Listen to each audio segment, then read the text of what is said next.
여러분은 오늘이 여러분 인생의 마지막 날이라면 무엇을 하시면서 하루를 보내시겠습니까? 짧은 시간이지만 사랑하는 가족과 함께 어디론가 여행을 떠나시겠습니까? 아니면 근사한 레스토랑에 가서 정말 먹고 싶었는데 너무 비싸서 사 먹지 못하던 음식을 사 먹겠습니까? 혹은 그동안의 인생을 정리하며 주변 사람들에게 전화를 걸어 작별 인사를 하시겠습니까? 아니면 평소와 다름없이 담담하게 내가 하던 모든 일들을 묵묵히 감당하시겠습니까? 우리의 인생은 고통의 연속입니다. 하나의 고통의 터널을 지나면 또 다른 고통이 우리의 삶을 기다리고 있습니다. 좋은 일들은 잠깐 지나갑니다.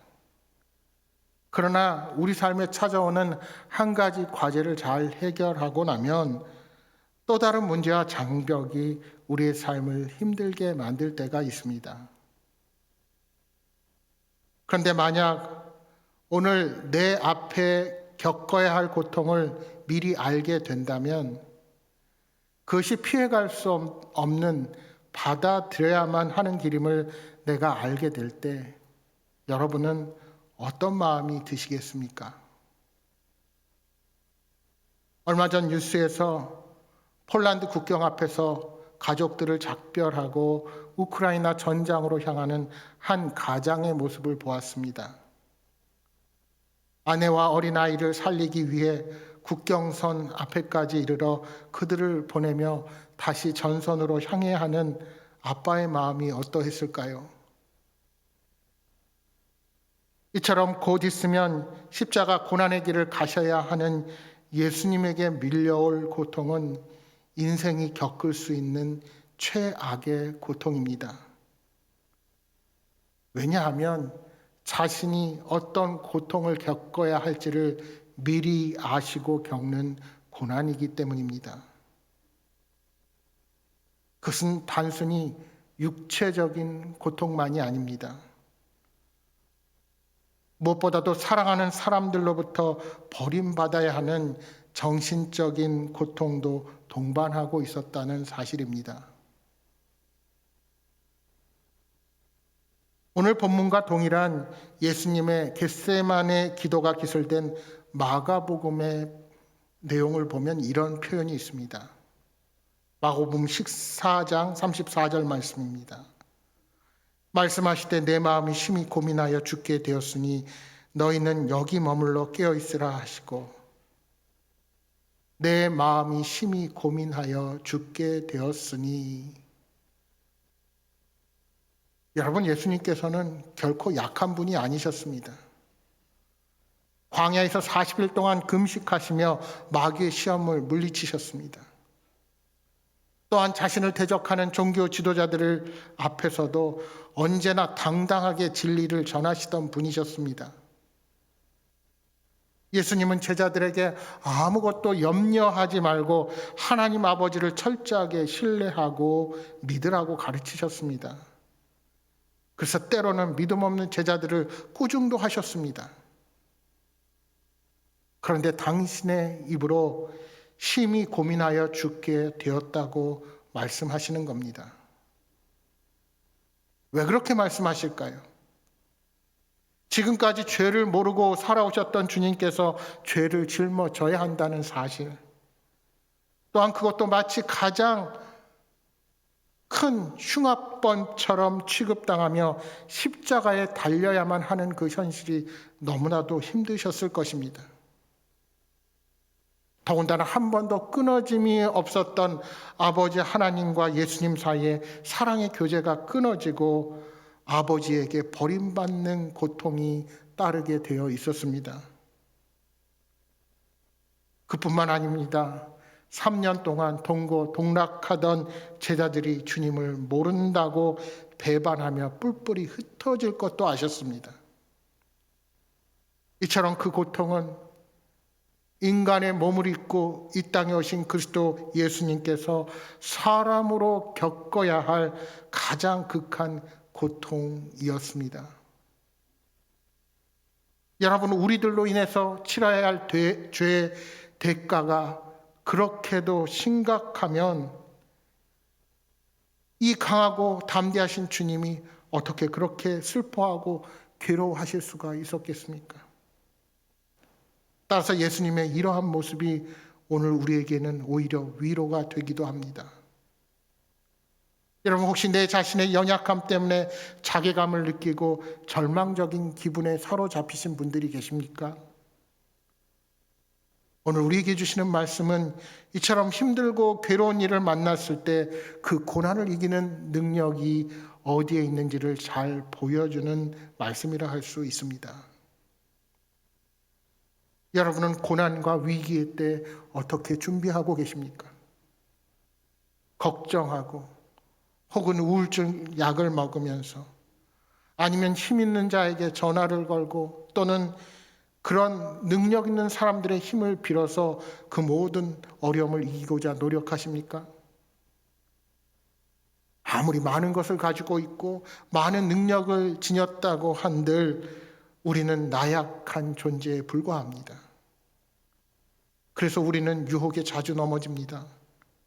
욕심에 너무 쉽게 사로잡힙니다. 우리는 절제하거나 인내하지 못할 때가 너무나도 많이 있는 것입니다. 그래서 우리에게 반드시 필요한 것이 기도의 능력입니다. 기도만이 우리가 세상에서 만나는 온갖 유혹과 시련들을 이길 힘을 제공해 주기 때문입니다. 따라서 여러분, 걱정하지 말고 하나님께 기도하십시오. 하나님께서 여러분에게 임하실 것입니다. 겟세마네 동산에서 괴로워하시던 예수님을 떠올리며 다시 힘을 내시기 바랍니다. 십자가의 길을 가야만 하는 예수님은 두려움과 연약함이 있었지만 간절한 기도로 그 고난을 이기셨다는 사실을 명심하시기 바랍니다. 오늘 말씀은 그러한 주님께서 십자가의 길을 앞두시고 기도하시는 모습이 나타납니다. 여러분, 본문이 시작되는 39절의 말씀을 보시면 예수님께서 고난을 앞두시고 습관을 따라 감람산에 기도하러 가셨다 말씀합니다.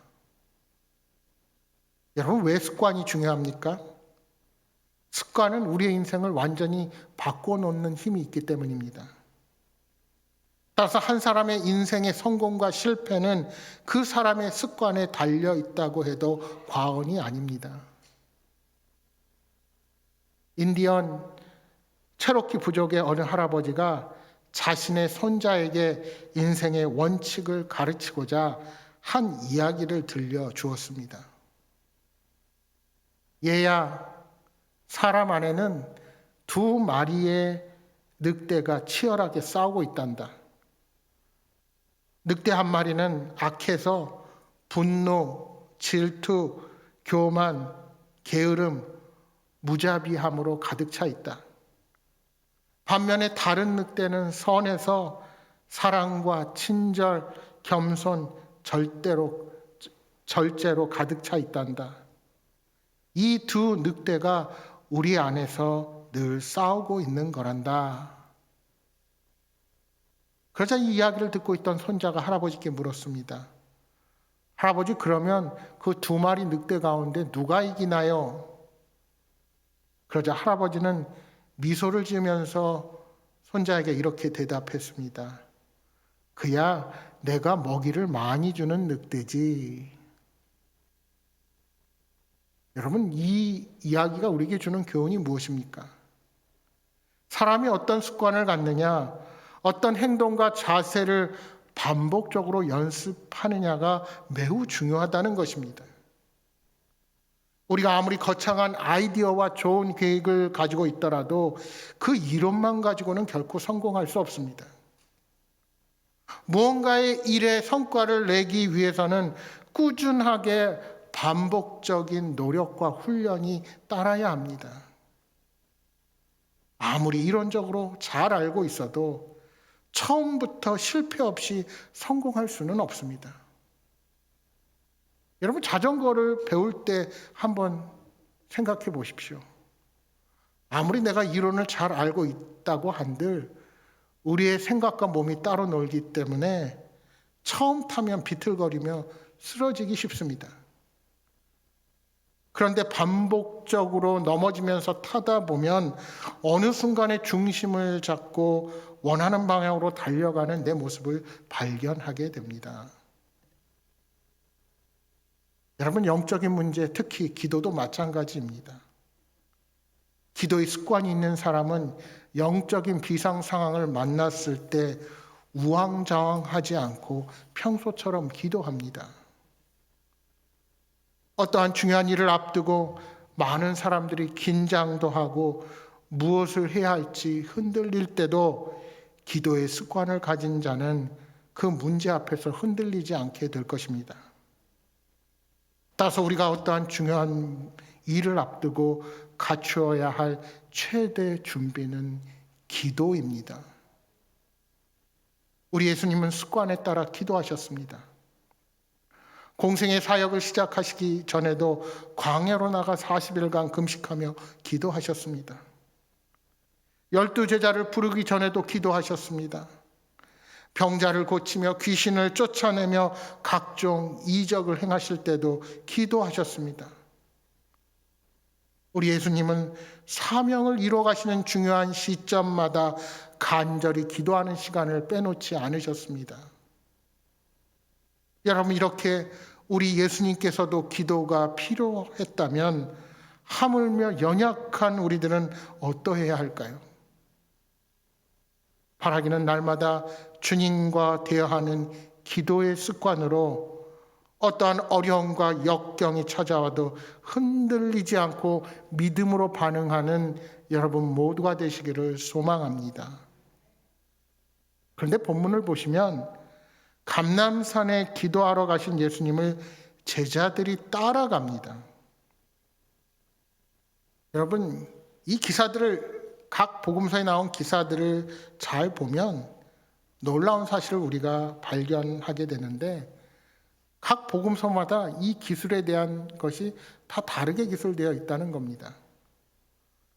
마태복음과 요한복음은 모두 이 구절에서 예수님께서 제자들과 함께 하셨다고 말씀합니다. 그런데 마가복음은 예수님과 제자들이 이미 그 기도의 장소에 도착한 것으로 말씀합니다. 함께 갔는지 따로 갔는지 모르지만 이미 도착한 상태에서 그 이야기가 전개됩니다. 그런데 오늘 우리가 본 누가복음은 분명한 차이점을 보이고 있습니다. 예수님께서 제자들과 함께 가신 것이 아니라 앞서서 가셨고 제자들은 예수님을 따라갔다고 분명히 차별적인 표현을 사용합니다. 왜 이런 차이가 있을까요? 이는 아마도 누가복음을 쓴 저자가 곧 예수님의 고난이 시작되는데도 그 고난의 뜻을 이해하지 못하고 예수님과 함께하지 못하는 제자들의 모습을 강조하는 것이 아닌가 생각이 듭니다. 말하자면 예수님의 제자들은 주님과 3년이라는 세월을 함께했지만 끝끝내 예수님의 말씀의 뜻을 바로 이해하지 못한 것입니다. 그래서 십자가의 길은 물론이거니와 기도의 자리에도 함께하지 못한 것입니다. 사실 여러분 33절 말씀해 보시면 베드로는 주님과 함께 감옥에도 죽는데도 가겠다고 그렇게 고백을 합니다. 그리고 그 고백처럼 예수님을 잡으러 온 자 중에 대제사장의 종 중에 한 사람인 그 종의 귀를 쳐서 귀를 떨어뜨리죠. 하지만 그 후에 베드로는 사람들 앞에서 자신이 예수님과 함께 하던 자였다는 사실을 부인하고 맙니다. 그러니까 분명한 것은 십자가의 길을 가시는 예수님의 마음과 예수님을 따르는 제자들의 생각은 확실히 다르다는 것입니다. 만약 제자들이 정말 주님의 십자가 고난을 제대로 깨달았다면 어떻게 이 기도의 자리에서 잠들 수가 있었겠습니까? 간절한 예수님의 기도의 모습을 보며 어떻게 슬픔에 겨워 잠들 수가 있겠냐는 겁니다. 그런데 여러분, 오늘 우리들도 그렇지 않습니까? 기도도 해보지 않고 하나님의 일하심에 대한 기대도 없이 믿음 없는 모습을 보이고 마는 것입니다. 여러분, 예수님께서 습관에 따라 기도하셨듯이 새벽 한적한 곳에서 아버지 하나님께 기도하셨듯이 우리들도 주님 앞에 기도해야 할 기도의 제목들이 얼마나 많이 있습니까? 그런데 우리는 핑계를 댑니다. 분주한 현대인의 삶에서 어떻게 그렇게 할 수가 있습니까? 나는 믿음이 연약해서 그렇게 할 수 없습니다. 라고 자신의 처지를 합리화합니다. 또는 그동안 내 간절한 기도에 응답도 없으시던 하나님이 제 기도를 들어주실까 생각하며 미리 결론을 내버리는 겁니다.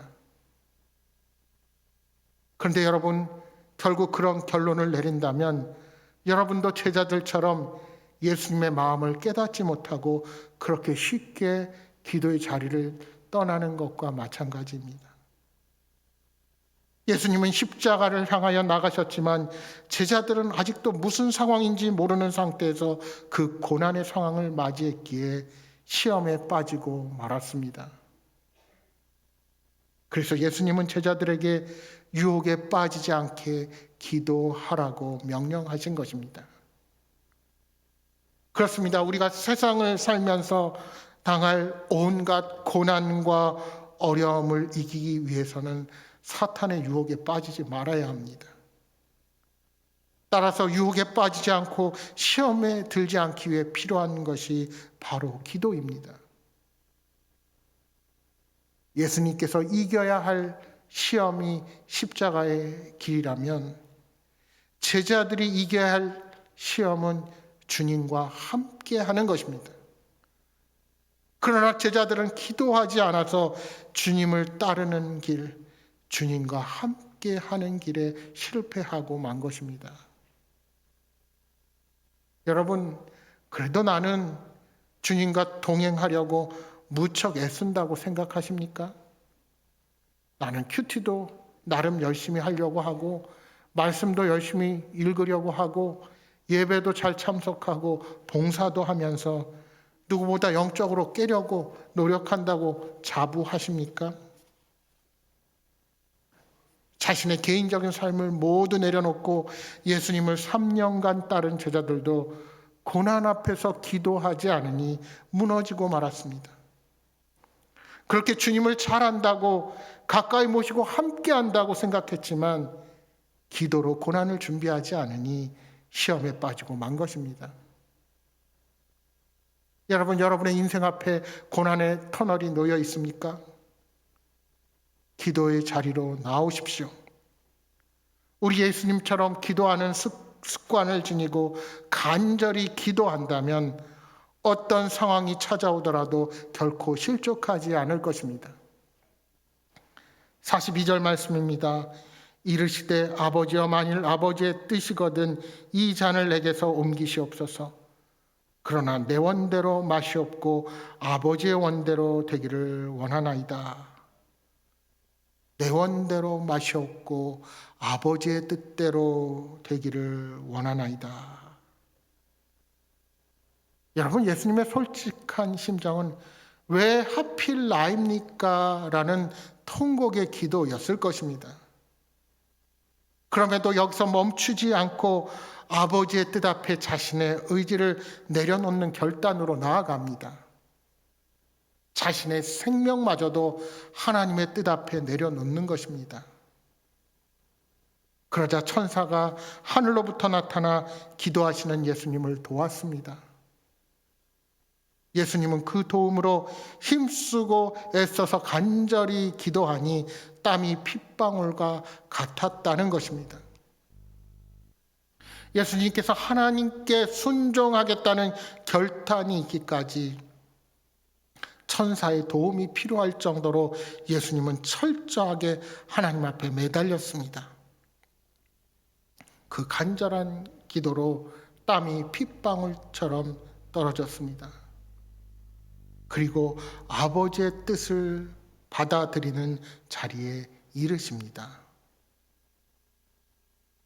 사랑하는 여러분, 기도는 내 뜻을 강요하는 것이 아니라 하나님의 뜻 앞에 나를 굴복시키는 것입니다. 그런데 그렇게 하나님이 기뻐하시는 삶으로 나아가기 위해서는 내 이기심과 욕심을 다 내려놓고 온전히 하나님께 나의 모든 것을 맡겨드려야 합니다. 그때 우리는 진정한 하나님의 은혜를 경험하게 되는 겁니다. 여러분, 이런 말이 있습니다. 기도는 고통의 중력과 은혜의 동력 사이의 영적 줄다리기이다. 기도는 고통의 중력과 은혜의 동력 사이의 영적 줄다리기이다. 여러분, 이 말이 무엇을 뜻할까요? 우리에게 고난의 무게가 크면 클수록 우리는 더 간절한 기도를 통하여 고난의 무게만큼이나 더 큰 은혜를 경험할 수 있게 된다는 것입니다. 우리들은 주님을 사랑하고 하나님의 부르심을 받아 자녀로 살아간다고 하지만 이 땅의 삶의 유혹 앞에서 욕심 때문에 자주 흔들리고 넘어집니다. 주님을 기쁘시게 하는 것보다 내 자신의 유익을 위해 모든 힘을 쏟아붓는 것입니다. 때로 그러한 삶의 유혹은 우리들의 눈을 어둡게 만들어서 하나님을 바라보지 못하게 합니다. 그래서 기도가 필요하고 그 기도가 오직 사탄으로부터 이길 힘을 제공해 주는 것입니다. 그래서 우리는 날마다 하나님 앞에 간절하게 무릎을 꿇어야 합니다. 여러분, 사소한 시험에도 낙심할 때가 얼마나 많이 있습니까? 조금만 참으면 되는데 그것을 견디지 못합니다. 때로는 조급함이 우리를 실패로 몰고 갑니다. 그러나 시험에 빠져서 인간적인 방법을 구하기보다 먼저 기도해야 합니다. 왜요? 기도는 시험을 이기는 능력이 있기 때문입니다. 또한 기도는 우리에게 바른 방향을 찾게 합니다. 그리하여 어떠한 고난과 역경을 능히 넘어설 힘을 제공해 주는 것입니다. 예수님은 이 기도의 무릎으로 모든 유혹과 시험을 이기고 십자가 위에서 부활의 승리를 이루신 것입니다. 사랑하는 여러분, 기도만이 살 길임을 기억하시기 바랍니다. 그래서 주님은 우리가 늘 깨어서 기도하기를 원하십니다. 바라기는 이 놀라운 기도의 능력을 누리며 사시는 여러분 모두가 되시기를 소망합니다. 여전히 겟세마네에 계실 때 가룟 유다가 주님께 가까이 왔습니다. 48절 말씀해 보시면 예수님이 유다에게 내가 입맞춤으로 인자를 파느냐 하고 물으십니다. 그렇게 아끼고 사랑했던 제자가 배신하였다는 것이 얼마나 마음이 아프셨을까요? 그런데 이러한 유다의 배신도 가슴 아픈 일이지만 주님의 마음을 헤아리지 못하고 대제사장의 종의 길을 칼로 자르는 제자 베드로의 폭력도 가슴 아픈 일입니다. 51절에 우리 주님은 이것까지 참으라 하고 말씀하십니다. 십자가를 통한 구원의 길을 가시기 위해선 이 모든 것을 순순히 받아들일 수밖에 없으셨습니다. 이 순간은 불의를 보고 정의를 부르짖는 시간이 아닙니다. 오직 크신 구원의 놀라운 은혜를 위하여 하나님의 뜻에 순종하며 그 뜻을 받아들이는 순간입니다. 52절에 예수님은 자신을 잡으러 온 무리에게 강도를 잡듯이 칼과 몽둥이를 들고 나왔느냐 하고 말씀하십니다. 이처럼 예수님은 죄인처럼 체포당하실 때도 당당하셨습니다. 의를 위해 스스로 십자가 고난의 길을 확증하신 것입니다. 여러분, 그 순간 사탄은 모든 뜻이 자기 뜻대로 된다고 착각했을 것입니다. 종교 지도자들도 눈의 가시와 같은 예수는 이제 끝이라고 생각했을 것입니다. 그러나 실상은 모든 것이 합력하여 하나님의 뜻대로 일이 진행됩니다. 그리고 종국에는 이 예수님의 희생이 놀라운 구원의 역사를 이루게 되는 것입니다. 여러분, 우리는 때로 기도하는 대로 하나님의 응답을 맛보기도 하지만 어떤 경우에는 그렇게 정성을 들이고 시간을 들이고 기도해도 응답은커녕 지쳐 포기하고 마는 경우들도 있습니다. 어떤 권사님은 다리가 심하게 저리고 아파 진료를 받고 임파선 암 4기라는 진단을 받았습니다. 암이 뼈로 전이되어 다리가 아팠던 것입니다. 그날부터 이분이 하나님께 전적으로 매달렸습니다. 그 후로 2년이 흐르고 누구도 예상하지 못할 정도로 건강해져서 열심히 하나님을 섬기고 계십니다. 그 시기에 어떤 집사님은 눈에서 시작된 암이 척추로 전이되었다는 진단을 받았습니다. 하나님께 간절히 매달리며 기도했지만 가슴 아프게도 1년을 넘기지 못하고 하나님의 부르심을 받았습니다. 똑같이 불가능한 상황이었고 두 분 모두 열심히 주님 앞에 부르짖었습니다.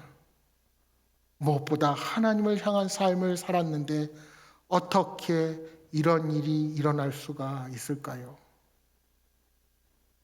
이는 우리의 짧은 지식과 생각으로는 결코 이해할 수 없는 일입니다. 여러분, 기도가 무엇입니까? 그리고 기도의 응답을 어떻게 이해해야 할까요? 기도는 하나님의 주권 아래에 있는 것입니다.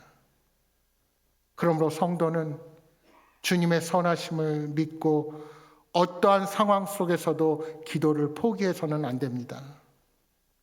또한 어떠한 결론이 나든 주님께서 모든 것을 계획하시고 계심을 믿어야 합니다. 그것이 하나님께서 우리에게 원하시는 바른 기도입니다. 사랑하는 여러분, 어떠한 순간에도 간절히 기도하며 온전한 순종으로 하나님을 기쁘시게 하는 여러분 모두가 되시기를 주님의 이름으로 축복합니다.